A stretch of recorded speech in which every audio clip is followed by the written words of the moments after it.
There is one game we all play, and that game is called real life. Not everyone is good at it, but some of us are. Real life is an open world game with endless possibilities.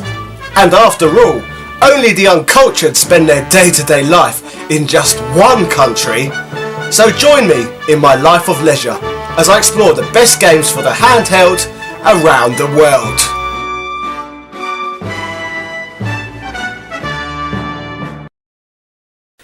I have been travelling all over the northern part of the USA, from New York to Pennsylvania to Virginia to Washington DC, all over the bloody place. I now find myself in my 10th American state of this trip so far, this time in the beautiful Arcadia National Park in the state of Maine.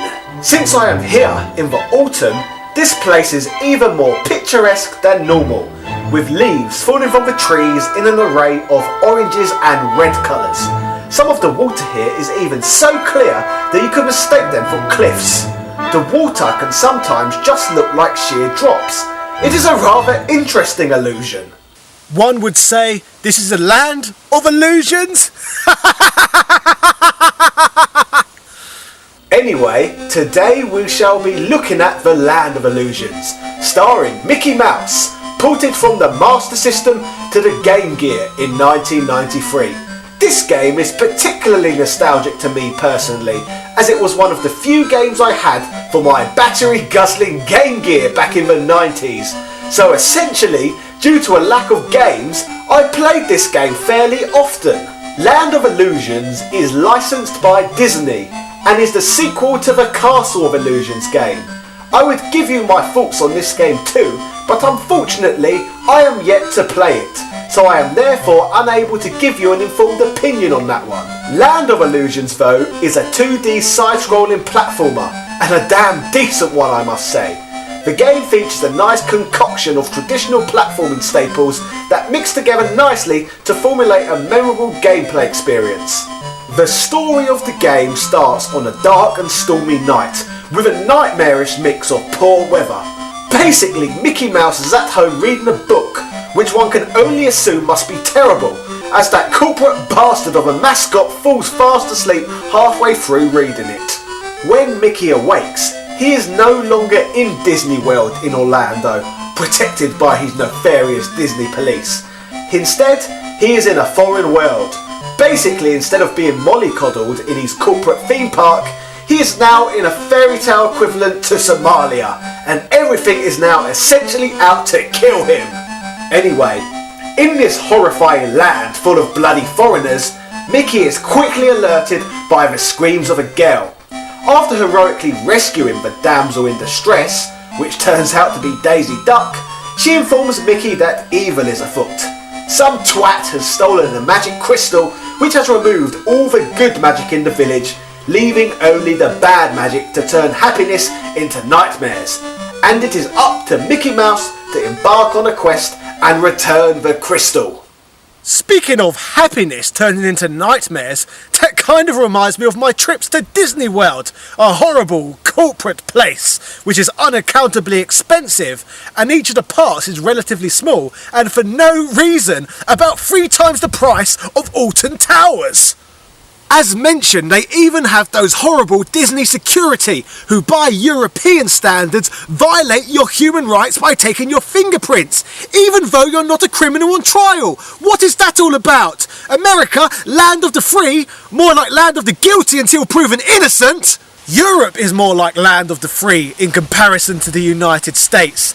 The theme parks here don't even let you bring food in like the ones at home.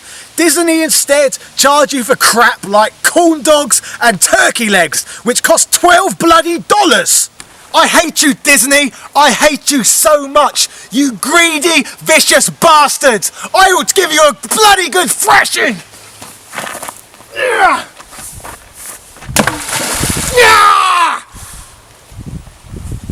Anyway, as you play through the story, all those other corporate knobheads are featured in the game.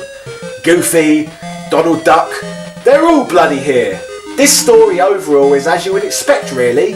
It is all somewhat shallow and linear, However, it doesn't detract from the gameplay experience the game has to offer. The game features a lot of aesthetic variety. One of the strongest points of Land of Illusions is the fact that there are 14 stages, each featuring different environments, enemies and challenges. Levels vary from playing through forests, to castles, to craggy cliffs, even to bloody beanstalks. The enemies in each level look decent and seem to fit the environments they are found in.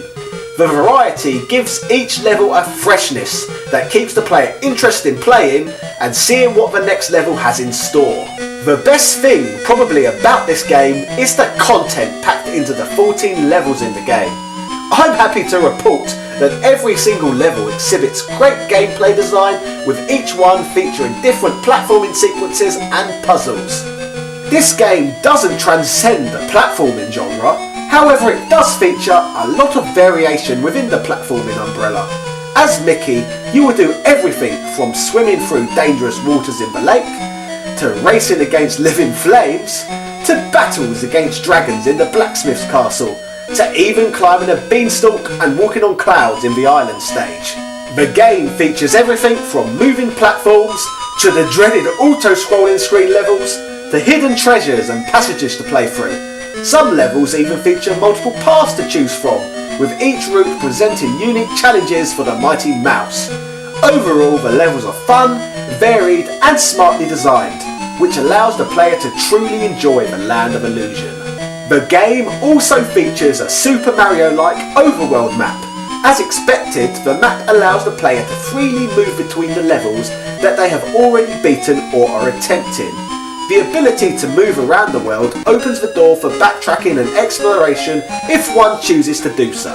Land of Illusions features a decent level of challenge, but I would not say it is difficult enough to become frustrating.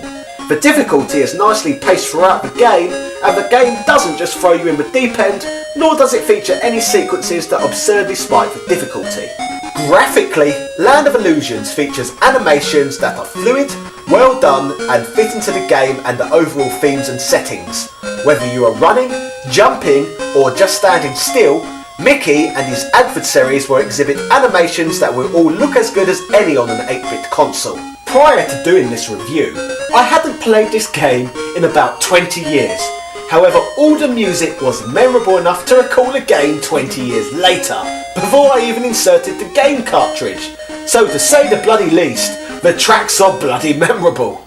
To summarise, this game is enjoyable, even if like myself, you have become a bitter, twisted old man who see Disney as no more than a bunch of greedy corporate bastards who want to steal your fingerprints and extort as much money out of you as possible. Land of Illusions, on the other hand, is a fine game. So, the game is fun, and putting nostalgia aside, the game gives you everything you could ask for from an 8-bit platformer really, and as vile and disgusting as Mickey Mouse may be, you should actually give him a chance with this one. Cheerio!